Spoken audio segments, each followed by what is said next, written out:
4 blow.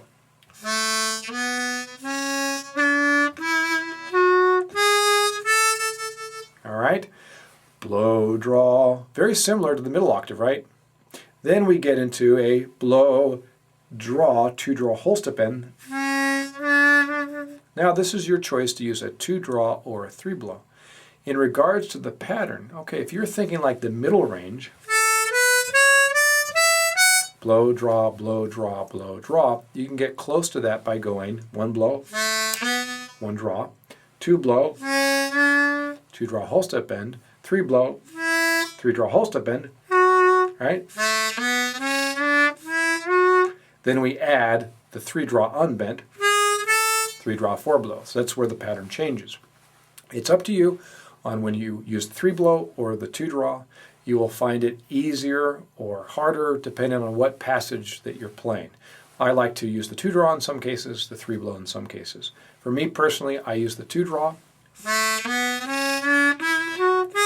because I like the bend, release, bend, release. 2-draw whole step bend, 2-draw release. 3-draw whole step bend, 3-draw release.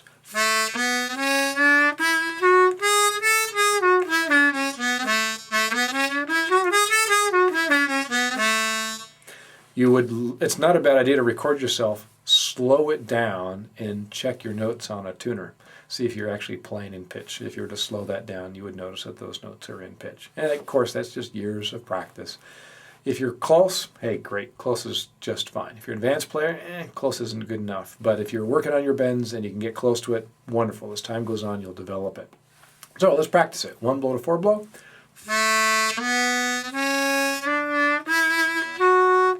Okay, I just did a bad example. You can hear that that 2-draw whole step bend was a bend. It was latent sounding, and it kind of burbled into existence. Your goal is, as much as possible, is not to let the listener hear that that's a bend. It should be just a normal note. There are times to make a bend sound bluesy and to have the listener hear that, yeah, that's a bend and that's a cool sound. This is not the case. If you're playing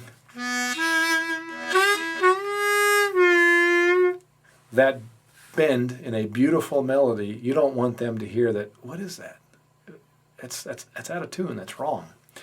We don't want them to hear that it's a bend. We want to be intonated well. We want to play that note in tune, not flat, not sharp, and we don't want to have all these carryovers of the note sounding late because you're trying to get your bend in.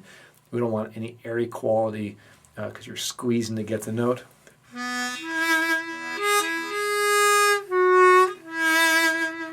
It was a lot harder to hear that that was a bend. You probably can hear it though, because being a harmonica player. But our goal is to hide that as much as possible when we're doing what we'll call new note bending. When you're trying to bend to just create notes, in this case we're trying to recreate the notes that are missing on the low end of the harmonica.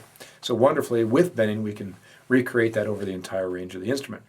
So just be aware of that. We don't want them to hear that it's a note that is bent opposed to a blow or a draw. We know a blow and draw sounds better. Our goal is to get our bend to sound like as close as possible to a blow or draw. We want to fool them.